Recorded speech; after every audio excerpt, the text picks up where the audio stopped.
What's up, y'all? I'm Ryan, and in this video I'll be showing you how to use the depth chamber functionality introduced by my node pack. At the end of it, you'll be able to manipulate images like these or do the same sort of stuff to videos by segmenting depth.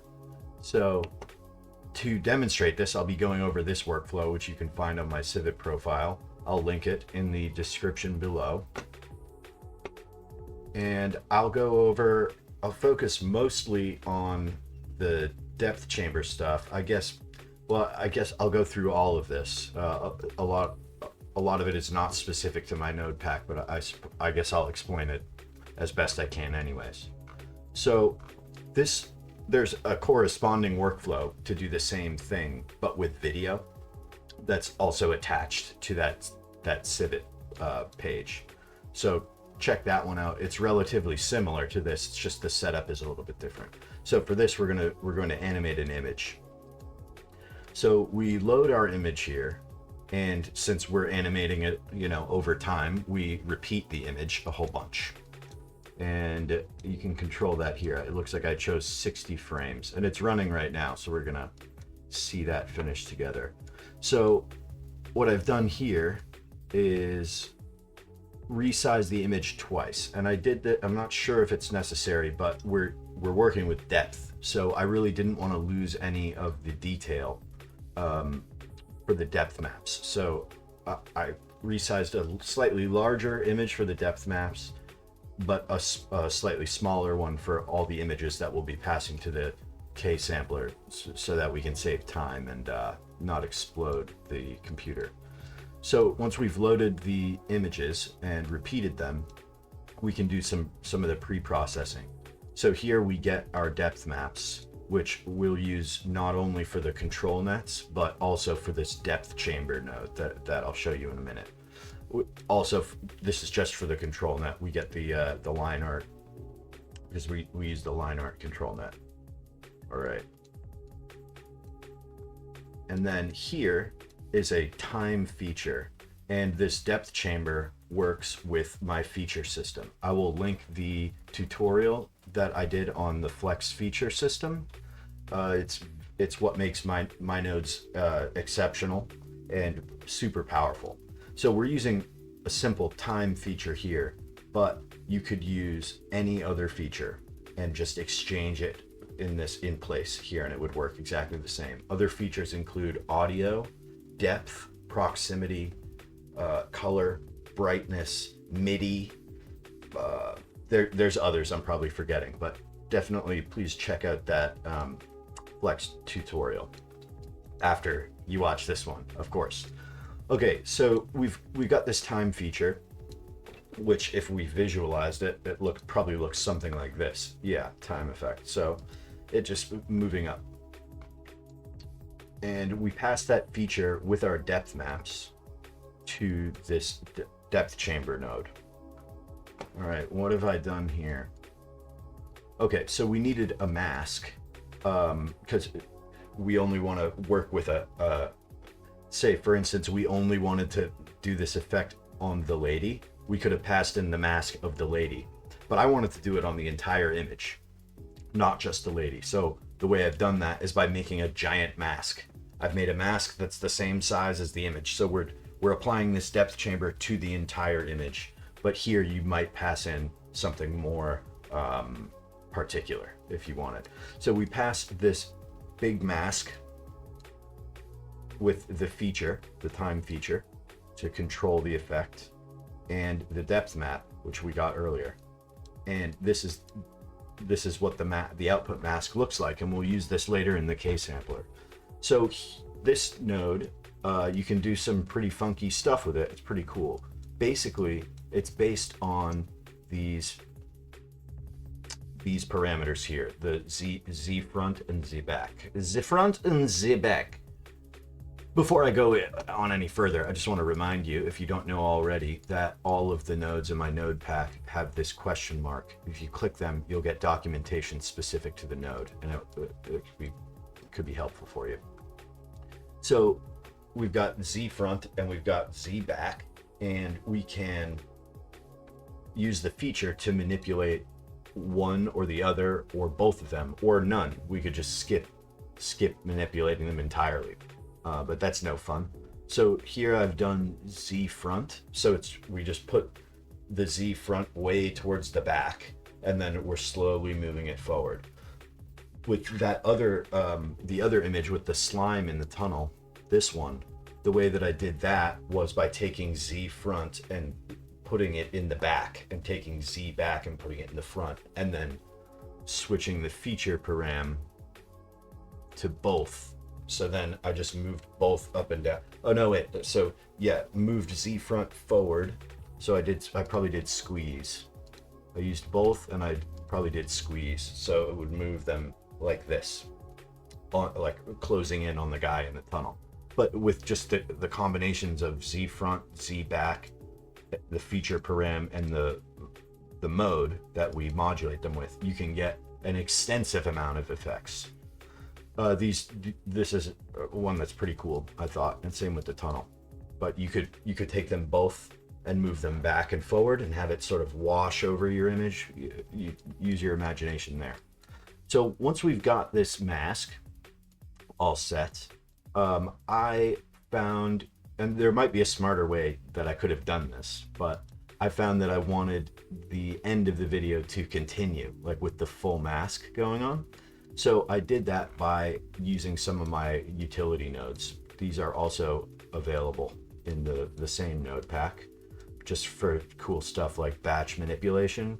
So what I did here was I took the last mask. So we're selecting the last at an interval of 1, starting at 10,000. So assuming there's less than 100,000, assuming there's less than 100,000 images, we're selecting the last one here.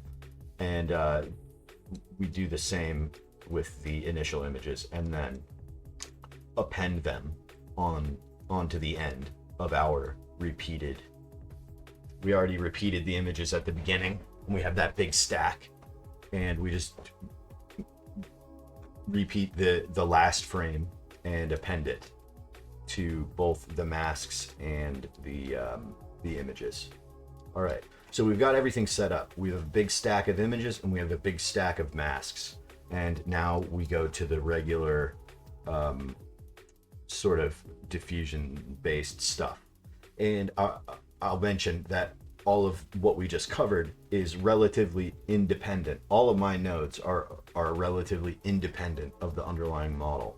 So as new things come up, like Flux, as Flux continues to flourish, these nodes, my nodes, will work just the same, and it's going to be insane. I can't wait to have video with Flux. All right, so but here, since it works really well with video, we're using SD 1.5. We just load a checkpoint. We load the animate LCM, and I'll link to these models in case you don't have them. And then add detail, and for this one I used RAL dissolve. I'll also link to Raoul Finger's page on Civet, because his loras always are awesome.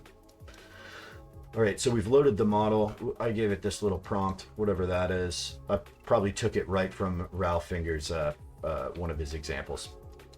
So we got that. We get our depth maps, our line art, and we put them into these control nets, and we use that to help us influence the output, sort of keep some of the same, keep some of the original image in there. So, and then animate diff. Shout out to ACATS for this setup. I got it directly from him, and this is the model you'll need. I'll link to that as well. It's for LCM.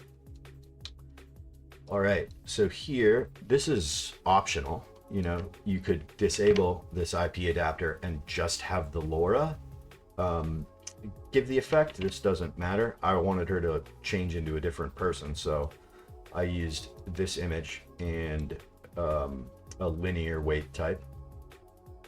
IP adapters are pretty sweet. So we pass all of that. We've got our stack of images, our stack of masks, and our modified model. We pass that all to this K sampler, but not before we segment the latent. So we take those masks that we made, and we're telling, with this set latent noise mask, we're telling the K sampler to only sample the regions that we have masked. And this allows for that washing over sort of effect where it goes from the original image to the sampled image. All right, so after the K sampler runs, we get this intermediate output. It already is looking pretty cool,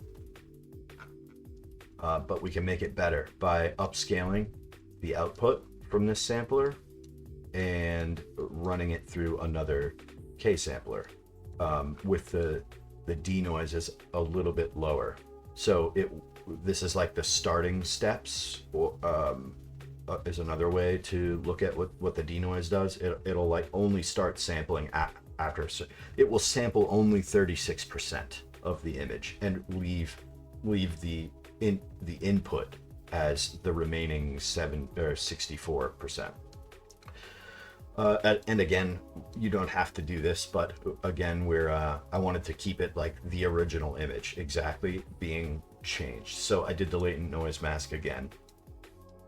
All right. And then, like I said, I wanted it to be exactly the original image. So when we upscale this latent over here, it does a really great job, this NN latent upscale, but the original image comes out slightly pixelated when we decode it from the latent space.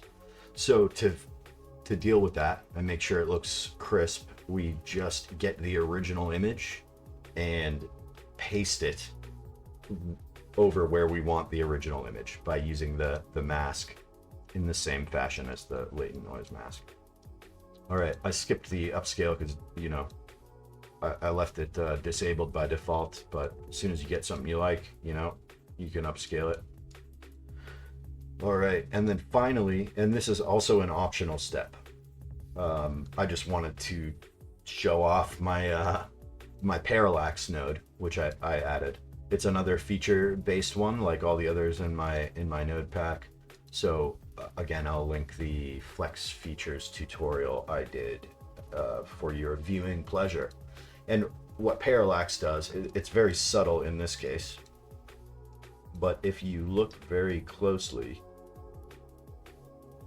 you can see that even the static image is moving slightly.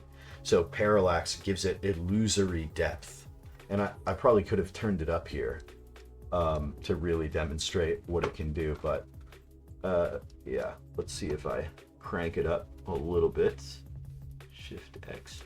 I'll just do it really exaggerated. It'll probably come like make some garbage that we don't like, but oh shit, I changed some settings earlier, so this is going to take forever, so I probably won't show you, but you know what Parallax is, I assume.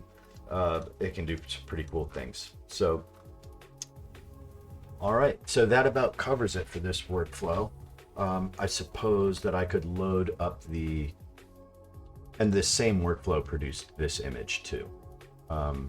If you pull I think I included this animation in the download.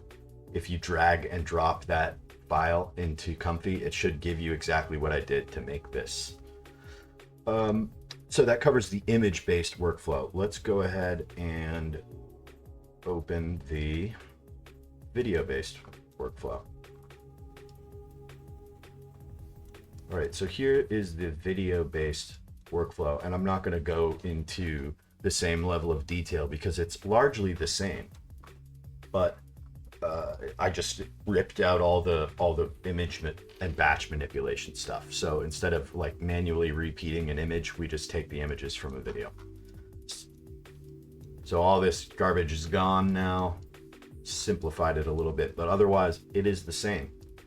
So that about covers it for this depth chamber tutorial. I went over how to do this with images and repeat them, and how to, it's basically the same for video. And then I touched a little bit on the feature system. Check out the Flex features because we did this simply with time and made a graph like this, but we could have done it with audio or color or depth time. It's just really flexible and powerful.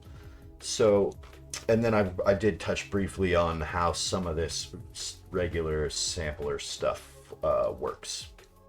So if you have any questions, leave them down in the comments. If you have feature requests or feedback on the nodes, also leave them in the comments. Give me a follow on Civet, give the GitHub page a star, and subscribe here for more tutorials. Thanks.